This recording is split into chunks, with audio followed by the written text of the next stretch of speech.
jumpa pemirsa. Senang sekali Jurnal Daai dapat hadir kembali menemani Anda. Kali ini bersama saya Sumboko. Dalam Jurnal Daai edisi ini, kami telah menyiapkan liputan untuk Anda mengenai cinta kasih bagi individu autistik dan sebuah liputan tentang membangun kebiasaan mendaur ulang.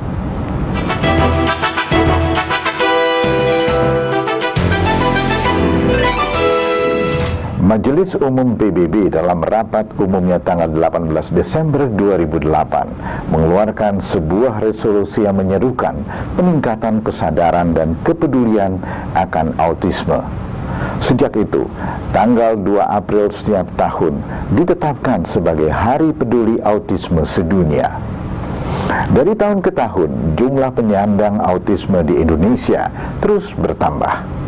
Direktorat Jenderal Pendidikan Dasar menyebutkan perbandingan individu autistik dengan anak normal mencapai angka 1:5.000 hingga 1:1000. Artinya, di antara 1.000 sampai 5.000 anak minimal ditemukan satu penyandang autis. Semakin dini autisme pada seorang anak ditemukan, semakin efektif bentuk terapi yang diperlukan. Menangani individu autistik membutuhkan kesediaan untuk menerima mereka apa adanya, mendukung dan setia melakukan yang terbaik. Berbagai terapi yang didapatkan para penyandang autis di sekolah khusus hanya dapat menjadi optimal jika didukung dengan terapi lanjutan di rumah dan kepedulian dari orang tua.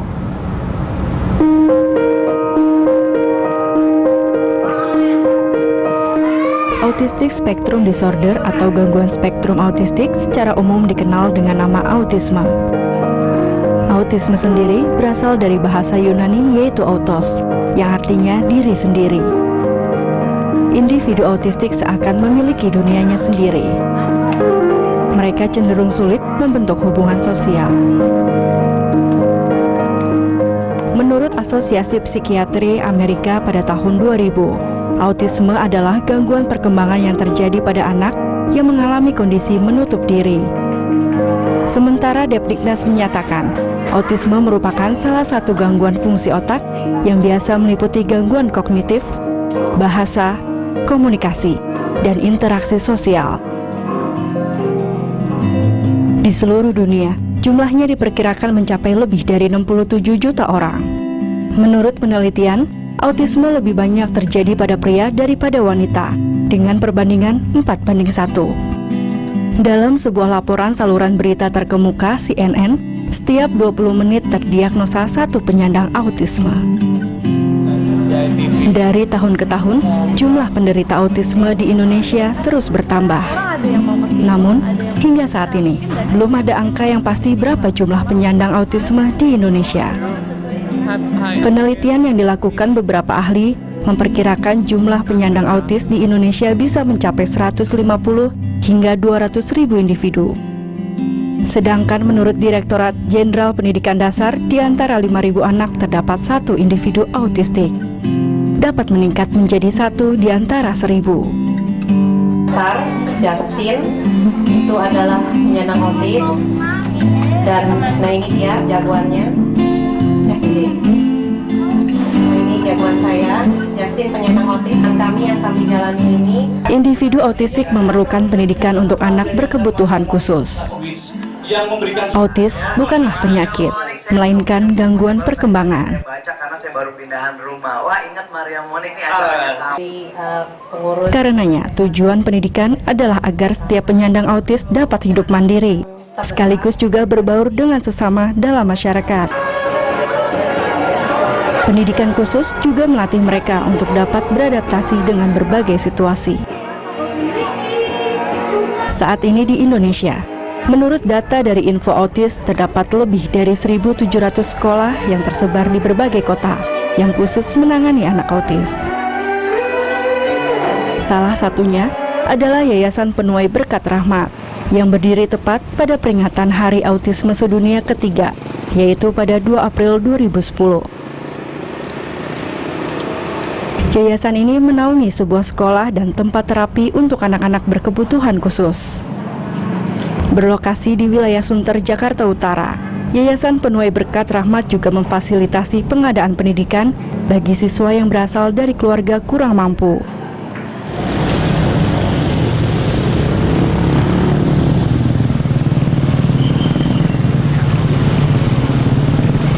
Rata-rata seorang anak telah dapat diketahui menyandang autisme sejak usia 2 tahun.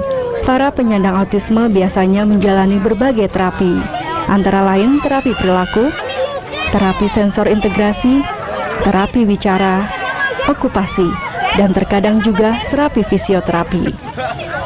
Pada beberapa individu dapat pula ditambahkan terapi-terapi khusus sesuai kebutuhannya, misalnya terapi biomedik. Semakin dini diketahui, semakin cepat penanganannya. Tujuan utama para pendidik dan pemerhati penyandang autisme adalah kemandirian individu autistik. Untuk itu perlu kerjasama antara para pendidik, orang tua, keluarga, dan lingkungan.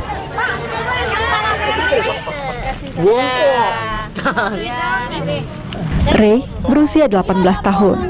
Ia diketahui menyandang autis sejak usia 2 tahun 7 bulan. Sejak saat itu, anak bungsu dari 2 bersaudara ini mengikuti berbagai terapi. Orang tua juga harus full support. Artinya, kalaupun kita sekolahkan ke suatu pusat terapi atau ke homeschooling sekalipun, orang tua harus tetap ikut memantau, memandu, pokoknya kerjasama ya. Jadi tidak bisa dilepaskan begitu saja. Tentunya keberhasilan itu kalau ada kerjasama lebih cepat ya. Alhamdulillah sih sekarang bisa duduk diam, sudah mengerti instruksi, dan kami juga membantu dia di akademiknya dengan homeschooling. Ya, sebagai orang tua harapannya kan nggak bisa yang terlalu tinggi, tapi paling tidak dia bisa mandiri, itu buat saya udah alhamdulillah sekali.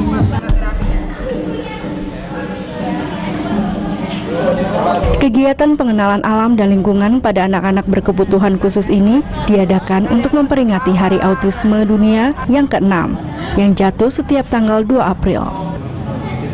Selain penyandang autis beserta orang tua mereka, turut serta pula beberapa siswa berkebutuhan khusus dalam acara ini. Mereka adalah para siswa dari Yayasan Penuai Berkat Rahmat, Gradasi, dan Befriend. Salah satunya, Vega, yang diketahui menyandang Down syndrome dan gejala autistik sejak berusia 3 tahun. Vega kini berusia 13 tahun dan telah 5 tahun menjalani berbagai terapi. Apa, Dek? Saya alhamdulillah sama bersyukur. Tadinya diri juga nggak bisa, kakinya masih besar. Terapi itu dari senam berigen, terus dari mulut, dari ini semua nih, semua bibir, terusan tangan, kaki, terusan leher, tuh diterapi. Saya dari orang tua si Vega, saya terapi di rumah, itu saya ajarin nyuci piring, nyapu, terus beresin tempat tidur. Alhamdulillah dia bisa segala-galanya. Lebih-lebih nyuci piring lebihan bersih sama dia, Kak, daripada saya ibaratnya. Jangan sampai anak-anak kita ini. Tujuan kegiatan ini antara lain untuk meningkatkan kepekaan para peserta akan tubuh mereka sendiri dan berinteraksi dengan lingkungan. Selain itu, kegiatan ini juga semakin mendekatkan orang tua dan anak. Para orang tua yang memiliki anak berkebutuhan khusus saling mendukung satu sama lain melalui penyegaran, pelatihan, dan pemberian motivasi. Semua terapi udah ikut sih. Terapi ini ya, okupasi ya. Terapi okupasi sama terapi SI, sensor integritas. Jadi supaya motoriknya bekerja lagi gitu loh. Udah lama, dari umur 2 tahun udah terapi, sampai sekarang juga masih terapi di sekolahnya.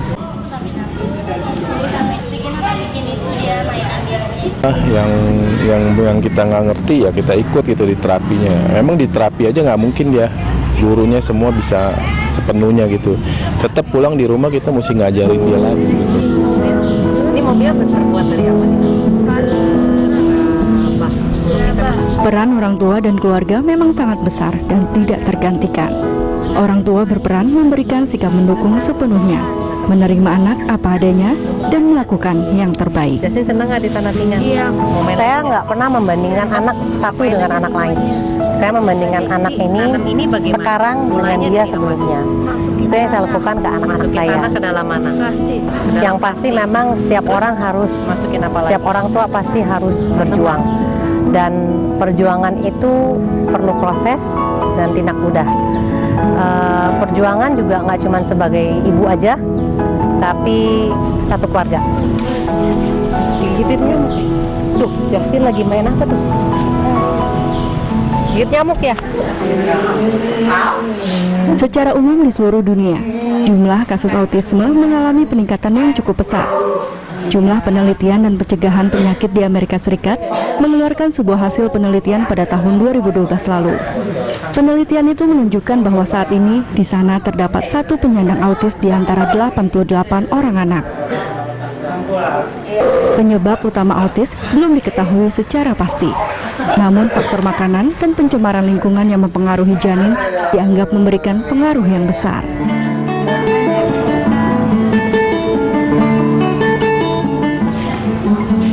Melayani dengan kasih dan penuh kesungguhan dapat menjadi kunci utama dalam menangani kasus-kasus autisme.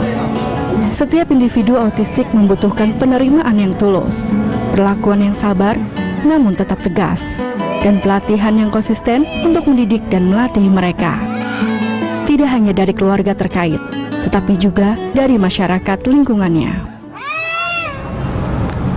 Tidak mudah membentuk sebuah kebiasaan, apalagi kebiasaan yang baik. Banyak di antara warga yang dulunya tinggal di bantaran kali merasa sulit beradaptasi tinggal dalam lingkungan yang bersih, rapih, dan teratur. Setidaknya, itulah yang dirasakan salah satu warga perumahan Cinta Kasih Seci Cengkareng, Susanti Ningsih. Namun, Susanti tetap mau belajar. Sebagai ibu rumah tangga, ia berusaha menciptakan kebiasaan memilah sampah, mulai dari rumah sendiri. Di sela-sela kesibukannya mengurus keluarga, membantu suami mengurus warga, dan mengajar PAUD, Susanti masih mengikuti kegiatan pelestarian lingkungan bersama para relawan. Waktu 10 tahun cukup membentuk suatu kebiasaan peduli lingkungan pada dirinya. Mengingat pentingnya manfaat daur ulang, sangat perlu kiranya menjadikan hal ini sebagai suatu kebiasaan. Sederhana, namun nyata.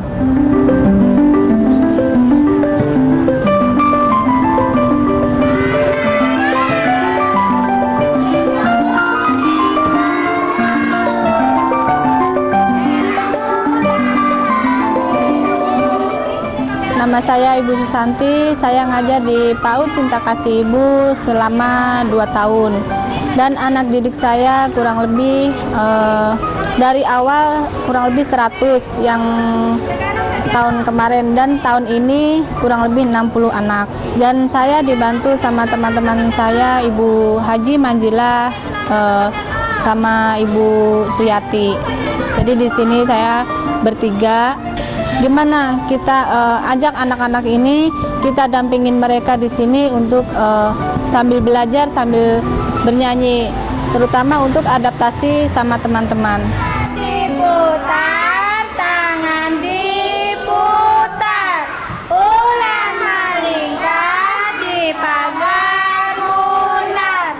Kurang lebih dari tahun 2002, saya belum punya pemikiran sama sekali untuk PAUD, untuk kebersihan lingkungan. Jadi seperti biasa yang seperti saya lakukan, membuang sampah sembarangan, duduk, tidur, menunggu suami di rumah. Tapi setelah saya di rusun ini, saya mendapatkan melihat dari contoh-contoh Yayasan Bunda Suci, saya bisa hidup yang teratur, bisa menjaga kebersihan dan mendidik anak-anak PAUD seperti TK-TK yang lain. Selain itu, saya juga mengajarkan untuk kebersihan lingkungan. Mungkin dari saya sendiri, lalu saya mengajak anak-anak membawa daur ulang. Seperti hari Rabu tadi pagi, mereka juga membawa daur ulang, dikumpulkan. Jadi setelah itu kita kumpulkan, kita taruh di depo. Tinggal di Dusun Cinta Kasih membawa banyak perubahan bagi Susanti dan keluarga. Lebih dari 10 tahun yang lalu, mereka tinggal di bantaran Kali Angke. Karena hidup di pinggir kali, mereka terbiasa membuang sampah sekenanya, termasuk ke dalam kali. Pada tahun 2002, Susanti beserta suaminya Subur Widadi dan anak-anak mereka terkena program normalisasi Kali Angke. Mereka pindah ke rusun dan menempati blok A2. Mereka harus beradaptasi. Tinggal di Rusun Cinta Kasih dalam lingkungan yang bersih dan teratur, awalnya bukanlah hal yang mudah bagi mereka. Sangat penting sekali karena sampah kalau bukan kita yang menjaga, siapa lagi? Takutnya banjir seperti yang kemarin. Sampah terutama sampah plastik itu sangat lama sekali hancurnya. Jadi kalau kita nggak pilah-pilah, kalau itu jadi bahaya. Memilah sampah dari sampah daur ulang sama sampah basah, sampah dari dapur itu kita pilah-pilah, kita pisah di situ. Mungkin dari sampah basah sayuran kita pisah, dari botol aqua maupun bekas minyak kita pisah sendiri-sendiri. Susanti berasal dari Ngawi, Jawa Timur, sementara suaminya berasal dari Banyumas, Jawa Tengah. Anak-anak mereka saat ini duduk di kelas 5 dan 2 SD, sementara si bungsu baru berusia 2 tahun. Mereka bersekolah di Sekolah Cinta Kasih Seci, tak jauh dari rumah. Pendidikan di sekolah dan di rumah dalam kurun waktu lebih dari 10 tahun ini membentuk kebiasaan mereka untuk memilah sampah mulai dari rumah. Saya selalu mengajarkan anak saya buang sampah pada tempatnya. Di rumah saya selalu ada tempat sampah 2, jadi yang satu untuk sampah basah yang bisa saya langsung buang. Tapi kalau untuk daur ulang kita tampung dulu, mungkin seminggu baru kita buang, seperti itu. Manfaatnya saya jadi tahu memilah sampah dan rumah bersih, lingkungan bersih. Saya akan merubah dari diri saya pribadi dan keluarga. Saya mau berubah untuk memilah sampah dan untuk bisa mengajak teman yang lain. Daur ulang akan lebih optimal kalau kita telah terlebih dulu melakukan langkah reduce dan reuse. Reduce berarti mengurangi timbunan sampah dengan bersikap hemat dan selektif dalam membeli dan mengonsumsi barang. Reuse berarti menggunakan barang berulang-ulang sampai batas maksimal fungsi dan waktu kegunaannya. Berawal dari hobi mengutak-atik alat elektronik bekas, Nurkolis Agi mendirikan Mall Rongsok 3 tahun lalu. Berlokasi di Jalan Bungur, Kelurahan Beji, Depok, tempat usaha ini awalnya berada di atas lahan seluas 200 meter persegi.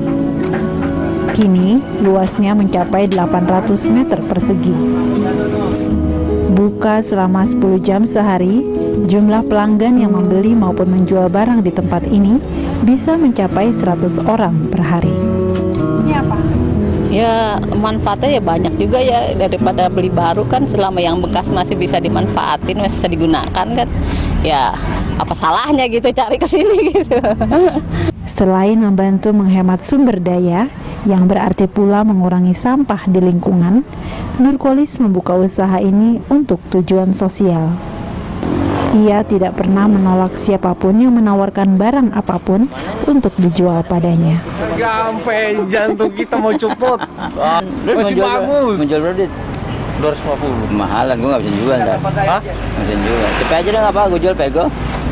Ya manfaat yang lain itu banyak membantu orang. Pokoknya dia nggak punya beras, dia jual barang ke sini kan saya beli, dia bisa beli beras kan begitu. Kemudian yang susah, yang orang lagi mau sakit, pengen berobat, dia nggak punya duit, dia jual barang ke sini. Karena apapun barang yang dibawa sini pasti saya beli. Walau masih mengalami kendala modal, Nurkolis percaya niat baiknya mendirikan usaha ini suatu ketika akan bersambut uluran tangan investor. Tempat usaha semacam ini tidak hanya bernilai ekonomis, tetapi juga secara tidak langsung mengajarkan pada masyarakat untuk bersikap lebih hemat, mengurangi sampah, dan mau menggunakan barang secara maksimal sebelum benar-benar tidak dapat dipakai lagi. Jika upaya melakukan reuse dan reuse telah ditempuh, langkah selanjutnya untuk menghemat sumber daya adalah melakukan recycle. Langkah-langkah mendaur ulang sampah meliputi pengumpulan dan pemilahan bahan limbah atau sampah, lalu mengolah bahan-bahan untuk menghasilkan produk baru, dan menggunakan produk baru itu. Langkah pertama yaitu mengumpulkan dan memilah sampah adalah tahap awal daur ulang yang bisa dilakukan siapa saja. Sampah kertas membutuhkan waktu penguraian selama 1 hingga 3 tahun. Untuk membuat kertas, setiap harinya pohon-pohon terus ditebang. Dengan melakukan daur ulang kertas, kita bisa mengurangi penebangan pohon. Selain itu, memproduksi kertas dari bahan baku daur ulang akan mengurangi 75-95% polusi udara, menghemat 75% sumber energi, mengurangi 50% pencemaran air, serta mengurangi sampah buangan sebesar 14-22,6%. Mendaur ulang botol kemasan plastik akan mengurangi 60% polusi udara, menghemat 50% sumber energi, mengurangi 20% pencemaran air, dan mengurangi 90% sampah buangan. Kebiasaan melakukan daur ulang sampah perlu dibangun sejak dini secara konsisten. Daur ulang sangat bermanfaat untuk melindungi dan menghemat sumber daya alam, memperkuat komunitas, meningkatkan nilai ekonomis, dan menghimpun sumbangsih demi melaksanakan karya misi cinta kasih.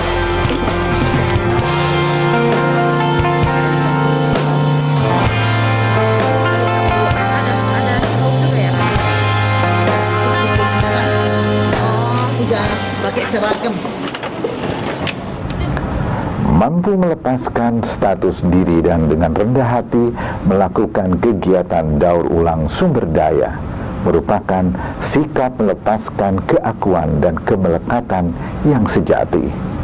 Jadikanlah hidup penuh makna, karena setiap peristiwa mengukir sejarah. Jika Anda memiliki saran atau kritik, silahkan kirimkan email ke jurnal.dai@daitv.co.id atau melalui SMS dengan format JDI spasi nama saran dan kritik Anda, lalu kirim ke nomor 0852 8580 8559. Akhirnya, saya Sumboko mewakili seluruh kerabat kerja Jurnal DAI mengucapkan terima kasih atas perhatian Anda. Sampai jumpa.